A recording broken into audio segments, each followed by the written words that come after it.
আমরা এবং এদেশের জনগণ যেন তেন কোনো নির্বাচন আমরা চাই না।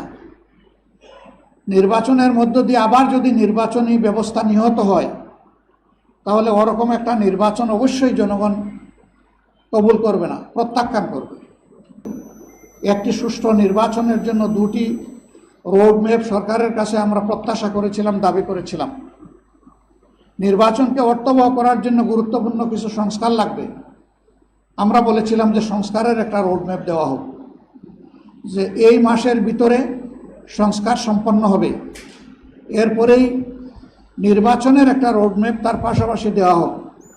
তাহলে জনমনের স্বস্তি এবং আস্থা তৈরি হবে।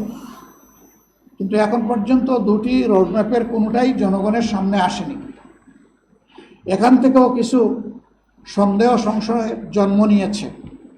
আমরা এখনও সরকারকে অনুরোধ করব যে দুইটি রোডম্যাপ যথাসম্ভব শীঘ্র এটাকে জনসম্মুখে প্রকাশ করা হোক, তাহলে জনমনে আস্থা ফিরে আসবে।